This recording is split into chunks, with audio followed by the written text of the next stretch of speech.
Welcome to exam विवेचना। तो दोस्तों, जैसा कि आप लोगों को पता है, हम अपने चैनल पर डिस्कस कर रहे हैं यूजीसी नेट के लिए महत्वपूर्ण रचनाएं। ठीक है। तो इस वीडियो से पहले भी हमने इसके बहुत से पार्ट्स को डिस्कस करा है। अगर अभी तक आपने उन पार्ट्स को नहीं देखा है, अभी आप डिस्क्रिप्शन बॉक्स चेक करिए, वहाँ पर आपको प्लेलिस्ट का लिंक मिल जाएगा। बाकी के पार्ट्स भी आपको अवेलेबल हो जाएंगे। ठीक है। नहीं तो आप देखिए, वीडियो के एंड में भी आपको प्लेलिस्ट के लिंक मिल जाएंगे, वहाँ पर जाकर भी आप देख सकते हो। ठीक है। सारे पार्ट्स देखते रहिए, तभी आपको वीडियोस के क्रम का पता चलता रहेगा, सारी वीडियोस की महत्व का पता चलता रहेगा। वीडियो देखनी है, छोड़नी नहीं है आपने कोई भी वीडियो। ठीक है। तो देखिए, अगर अभी तक आप हमारे टेलीग्राम, व्हाट्सएप, फेसबुक इत्यादि ग्रुप्स और पेजेस के साथ नहीं जुड़े हैं, तो उनके साथ भी जुड़िए। उनके लिंक भी आपको डिस्क्रिप्शन बॉक्स में दे दिए गए हैं। व्हाट्सएप और इंस्टाग्राम, व्हाट्सएप और अपना जो टेलीग्राम है, यहाँ पर आपको पीडीएफ फाइल सेंड की जाती हैं। उनके साथ जुड़िएगा, क्योंकि भविष्य में तैयारी करनी हो तो पीडीएफ आप संजो के रख सकते हो और अच्छे से तैयारी कर सकते हो। आपको पता है, नए पाठ्यक्रम को हम डिस्कस कर रहे हैं और पीवाईक्यू को भी डिस्कस कर रहे हैं। आज का जो लेक्चर है, ये नए पाठ्यक्रम के अकॉर्डिंग जो कहानी है दुलाई वाली, उसे हम आपके साथ यहाँ पर डिस्कस करेंगे। ठीक है। जो भी महत्वपूर्ण तथ्य बताऊंगा, उसे अपनी कॉपी पे भी नोट करते रहना है आपने, क्योंकि कई बार ऐसा होता है कि सारी चीज़ें हम मतलब यहाँ पर लिखी हुई नहीं बता सकते आपको। कुछ चीज़ें हम अपने ज़ुबानी बताते हैं, तो आपको लिखना है वो। ठीक है। तो चलिए शुरू करते हैं अपने लेक्चर को। आज का जो हमारा लेक्चर है, क्या है? हिंदी के प्रथम कहानीकार राजेंद्र वाला घोष। इनका छद्म नाम क्या है? बंग महिला। कई बार ये प्रश्न पूछा गया है कि जो बंग महिला है, इनका वास्तविक नाम क्या है? तो इनका वास्तविक नाम था राजेंद्र वाला घोष। श्रीमती राजेंद्र वाला घोष का जन्म 1882 ईस्वी में बनारस में हुआ और मृत्यु 1912 में हुई। सीधा सीधा प्रश्न यहाँ से ये भी पूछा जा सकता है कि जो बंग महिला है या फिर राजेंद्र वाला घोष है, इनका जन्म कहाँ पर हुआ था? इनका जन्म हुआ था बनारस में। कब हुआ था? 1882 ईस्वी में। मृत्यु इनकी हुई 1912 में। फिर आगे देखिए, बंग महिला या फिर बंग महिला घोष द्वारा लिखित, राजेंद्र वाला घोष ये भी कह सकते हैं, या फिर बंग महिला द्वारा लिखित कहानी दुलाई वाली कब आई? ये 1907 में। पूछा जाएगा डायरेक्ट प्रश्न ये कि जो दुलाई वाली कहानी है, ये किसकी है? ये बंग महिला की है। किसकी है? बंग महिला की। ये कब आई थी? 1907 में। किस पत्रिका में पब्लिश की गई थी? ये सरस्वती पत्रिका में।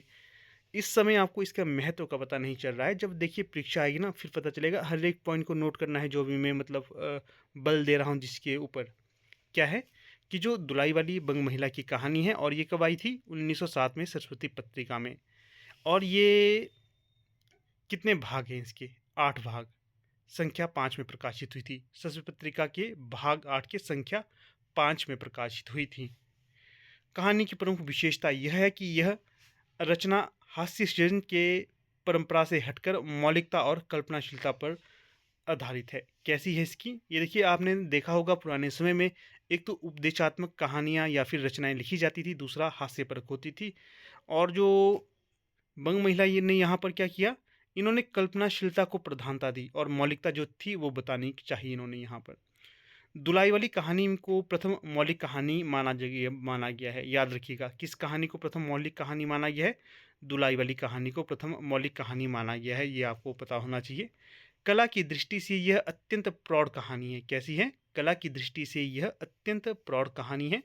राजेंद्र वाला घोष ने आचार्य रामचंद्र शुक्ल की प्रेरणा से ही हिंदी में लिखना प्रारंभ किया था। ये भी पूछा जा सकता है कि जो राजेंद्र बाला घोष है, इन्होंने किसकी प्रेरणा से हिंदी में लिखना शुरू किया था? तो आचार्य रामचंद्र शुक्ल की प्रेरणा में।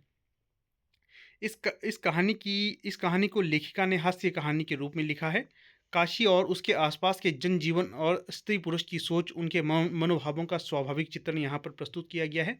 कहानी की शुरुआत काशी के दशाश्वमेध घाट से शुरू होकर इलाहाबाद में खत्म होती है। ठीक है। दशाश्वमेध घाट से शुरू होती है और इलाहाबाद में ये कहानी समाप्त हो जाती है। फिर देखिए, आगे आपको ये भी पता होना चाहिए कि जो दुलाई बाली का क्या अर्थ है। दुलाई बाली क्या अर्थ है? ये कपड़े का मोटा चादर जिसे नवविवाहिता औरत घूंघट लेती है। क्या है ये? कपड़े का एक मोटा चादर, या आप कंबल कह सकते हैं, चादर से थोड़ा मोटा होता है, जिसे नवविवाहिता अपने सर के ऊपर घूंघट के तौर पर यूज़ करती है, उसे कहा जाता है दुलाई। ठीक है। दुलाई वाली कहानी का नाम पड़ गया ये। आगे क्या है, ये आपको यहाँ से समझ नहीं आएगा इतना। ठीक है। हाँ, इसके आगे देखिए कहानी के प्रमुख पात्र। कहानी के पूछा है ये जो कहानी का प्रमुख पात्र का ये एक पार्ट रहता है ना, यहाँ से भी आपको डायरेक्ट एक प्रश्न पूछा ही जाता है परीक्षा में, देख लेना। जो इस बार की परीक्षा होगी वहाँ पर भी आपको यहाँ से प्रश्न बनेगा ही बनेगा।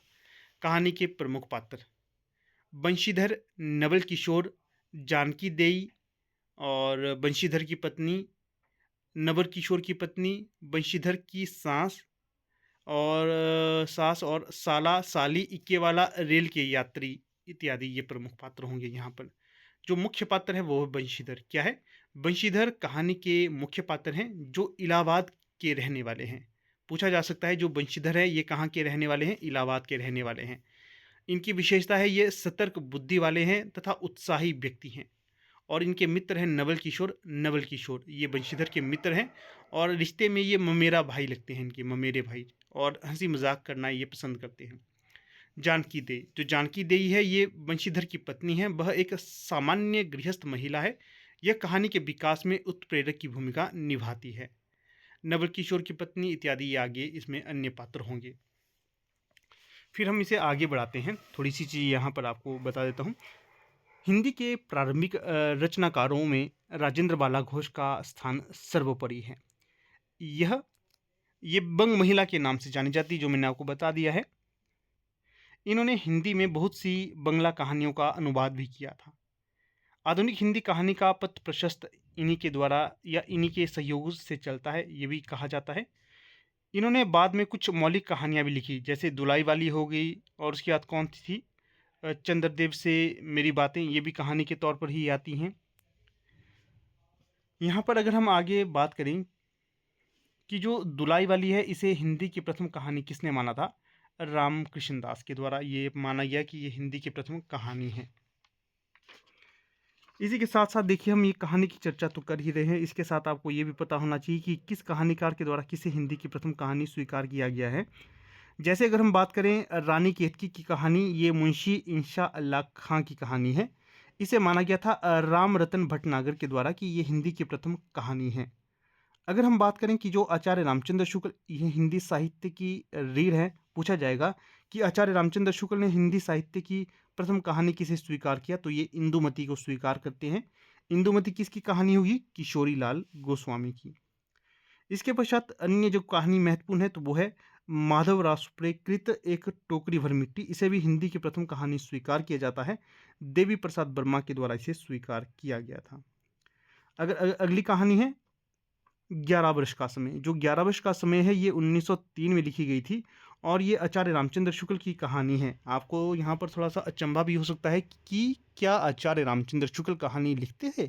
हाँ जी, लिखते थे। इनकी कहानी है 11 वर्ष का समय और ये हिंदी की प्रथम कहानी की श्रेणी के अंतर्गत आती है और डॉक्टर लक्ष्मी नारायण लाल ने इसे हिंदी की प्रथम कहानी स्वीकार किया है। ठीक है, बाकी जो राजेंद्र बाला घोष की जो राय कृष्ण दास थे, इनके द्वारा इसे प्रथम कहानी स्वीकार किया गया था, राय कृष्ण दास। फिर थोड़ी सी समीक्षा हम इसकी देख लेते हैं। दुलाई वाली कहानी मनोरंजन प्रधान कहानी है। इस कहानी का प्रारंभ काशी से होता है और अंत इसका इलाहाबाद से होता है। ठीक है, जो कहानी कहाँ से शुरू होती है? काशी से, और जो घाट मैंने बताया था वो यहीं पर है काशी में, और अंत इसका इलाहाबाद में होता है। कहानी में नायक बंशीधर मुगल सराय से लेकर इलाहाबाद तक जाने वाली रेलगाड़ी में अपने मित्र नवल किशोर को खोजता रहता है, किंतु वह कहीं नहीं मिलता। अंत में एक बूढ़ी औरत का वेश धारण करने वाला नवल किशोर जब अपने मुंह से दुलाई हटाकर अपना चेहरा दिखाता है तो वहां पर उसका भेद प्रकट हो जाता है कि जो ये दुलाई पहनी हुई औरत है यही बंशीधर है, यही नवल किशोर है जो इसका मित्र है। आलोची कहानी की कथा वस्तु बहुत साधारण है, किंतु इस कहानी की घटनाओं को रचनाकार ने बहुत सुंदर ढंग से नियोजित और जिज्ञासा उत्पन्न करने का एक इसमें आधार रख दिया था। यह जिज्ञासा अंत तक बनी रहती है कि नवल किशोर और उसकी पत्नी कहाँ रह गए हैं। अंत में जिज्ञासा का समाधान करने पर रचनाकार के विवेक और उसकी मौलिक कल्पनाशीलता की कुशलता का परिचय मिलता है। कहानी जो है ये संपूर्ण कथा दो पात्रों पर केंद्रित होती है। किन किन दो पात्रों पर केंद्रित है ये? एक बंशीधर है और दूसरे नवल किशोर। बंशीधर तथा नवल किशोर दोनों इलाहाबाद के रहने वाले हैं। नवल किशोर बंशीधर का ममेरा भाई है, लेकिन दोनों के बीच में मित्रता का गहरा संबंध है। सहायक पात्रों में बंशीधर की पत्नी जानकी देई और नवल किशोर की पत्नी जिसका नाम वर्णित नहीं है, दोनों हैं ये दोनों कथा के विकास में अपनी सक्रिय भूमिका निभाती हैं। ये दोनों कहानी को रोचकता और गति प्रदान करती हैं। कहानी में जिन घटनाओं, परिस्थितियों और मानसिकता का चित्रण हुआ है वह तत्कालीन समाज के आसपास की हैं। रेलवे स्टेशन, तार, इक्का, घोड़ावाला, खोमचेवाला इत्यादि प्रसंग कथा की विश्वसनीयता को बढ़ाते हैं। इस कहानी में काशी के लोगों की दिनचर्या तथा रेल में बैठे यात्रियों का सजीव चित्रण हुआ है। यह कहानी एक मनोरंजक कहानी है, इसलिए इसका घटनाक्रम भी इसी उद्देश्य के आसपास घूमता रहता है। इस प्रकार दुलाई वाली कहानी में लेखिका ने मनोरंजन हेतु हास्य की सृष्टि का भी विकास किया है। इस कहानी में देशी धोती और विलायती धोती के माध्यम से अंग्रेजी पहनावे व वस्त्रों के उपयोग पर व्यंग्य भी किया गया है। कहा गया है यहाँ पर कि जो देशी वस्तुओं को ज़्यादा महत्व देना चाहिए, ये इस तरह की वर्णित कथा यहाँ पर वर्णित है। नवल किशोर की बहू के संबंध में मिर्ज़ापुर की ग्रामीण महिलाओं के वार्तालाप के माध्यम से नारी मनोविज्ञान का चित्रण भी यहाँ पर मिलता है। अंत में कह सकते हैं कि हिंदी कहानी के प्रारंभिक विकास की अवस्था में जिस प्रकार की कहानियों का सृजन हो रहा था, उसकी तुलना में इस कहानी की कथा पूर्णतः मौलिक, सहज और गतिशील है। तो यहाँ पर जो भी मैंने आपको चीज़ें बताई, मुझे लग रहा है कि काफ़ी महत्वपूर्ण चीज़ें हैं और आपको समझ आ गई होंगी। मोटे मोटे तौर पर आपको जो ये कहानी का आधार बता देता हूँ। ये कहानी देखिए बंशीधर और नवल किशोर के बीच की कहानी है। यहाँ पर देखिए जो नवल किशोर होते हैं ये मिलने आते हैं बंशीधर से। आपने कहानी पढ़नी है, आपको जब कहानी पढ़ोगे तब आपको ज़्यादा पता चलेगा। थोड़ा सा बोरिंग भी महसूस हो सकती है क्योंकि मौलिकता इसमें आपको देखने के लिए मिलेगा, ज़्यादा चटपटी नहीं है ये कहानी, ऐसी मुझे लगी। बाकी अगर आप पढ़ोगे तो आपका पढ़ने का अलग से अंदाज होगा, आपका टेस्ट भी अलग हो सकता है, ठीक है। तो मेरा अलग है। तो जो मेन कहानी किसके बीच की है, बंशीधर और नवल किशोर के बीच की। जो नवल किशोर बंशीधर से मिलने के लिए आते हैं और रेल में बैठते हैं, और जो नवल किशोर कहते हैं कि हम रेल में मिलेंगे, और बंशीधर पूरी रेल में नवल किशोर को ढूंढ रहे होते हैं, परंतु कहीं पर भी नवल किशोर बंशीधर को नहीं मिलते, ठीक है। तो जो वैसे तो जो नवल किशोर ने बंशीधर को देख लिया था और छुप के बैठते हैं। ये जो दुलाई है ना, दुलाई ओढ़ के बैठे होते हैं किसी डिब्बे के साइड वाले किनारे में, और इसी के आसपास इनकी पत्नी भी होती है, परंतु नवल किशोर की पत्नी भी नवल किशोर को नहीं पहचानती क्योंकि इन्होंने दुलाई ओढ़ी होती है, जिस कारण ये थोड़ा सा भ्रम उत्पन्न हो जाता है। अंत तक जब कहानी का विकास चला होता है, अंत में जाकर ये जो नवल किशोर सामने आ जाता है बंशीधर के, और फिर इन दोनों की मुलाकात हो जाती है। इस तरह की इसकी पूरी कहानी है। जिस तरह से हंसी मजाक मित्रों के बीच में होता है ना, वैसा ही हंसी मजाक ये कर रहे होते हैं। जैसा हम प्रैंक नहीं कहते, वैसा ही प्रैंक सिस्टम था जो नवल किशोर बंशीधर से कर रहे होते हैं। काफ़ी एक तरह से मज़े वाली कहानी है। अगर आपको मज़ा आएगा पढ़ने में तब आप समझ सकेंगे, अन्यथा नहीं। परंतु जो मेन थीम थी, जो चीज़ें मुझे आपको बतानी चाहिए थी, मैंने वो यहाँ पर आपको बता दी है। अवश्य कहानी को पढ़िएगा। पीडीएफ नहीं है तो व्हाट्सएप कर लेना मुझे, मैं आपको सेंड कर दूँगा। अन्यथा टेलीग्राम ग्रुप है, टेलीग्राम वाला ना, वो लिंक मैंने आपको डिस्क्रिप्शन में दे दिया है, वहाँ पर सर्च कर लेना, आपको पूरी कहानी की पीडीएफ मिल जाएगी। पूरी की पूरी कहानियाँ हैं उसमें, शायद जितनी भी हमें सिलेबस में लगी हुई है ना, सारी कहानियाँ वहाँ पर आपको मिल जाएंगी टेलीग्राम में, और व्हाट्सएप ग्रुप में भी मैंने सेंड कर दिया है। तो अवश्य जुड़ेगा आप व्हाट्सएप ग्रुप के साथ भी। बाकी देखिए, अगर आप लोग तैयारी कर रहे हैं यूजीसी नेट के लिए तो पीवाईक्यू की पीडीएफ अवेलेबल है, आप उसे परचेज करना चाहते हैं तो कर सकते हैं। अन्य महत्वपूर्ण नोट्स भी यूजीसी नेट हिंदी की परीक्षा के लिए अवेलेबल है, आप उन्हें लेना चाहते हैं तो ले सकते हैं। डिस्क्रिप्शन बॉक्स में उसकी जानकारी दे दी गई है, व्हाट्सएप भी कर सकते हो, वहाँ पर भी आपको इसकी सारी जानकारी मिल जाएगी। बाकी स्वयं नोट्स बनाते रहिए, जो चीज़ें आपको बताता हूँ ज़्यादा नोट्स महत्वपूर्ण होते हैं अपने, फिर भी कईयों को टाइम नहीं होता तो आप नोट्स भी परचेज कर सकते हो, आपको काफ़ी फ़ायदेमंद ये साबित होंगे, ठीक है। बाकी अब यहाँ पर अपनी वीडियो का मैं समापन करना चाहूँगा। मुझे लगता है जो भी मैंने चीज़ें आपको समझाई होंगी पूरी आपको समझ आ गई होंगी, ठीक है। तो चलिए अब यहाँ पर अपनी वीडियो का समापन कर लेता हूँ। धन्यवाद।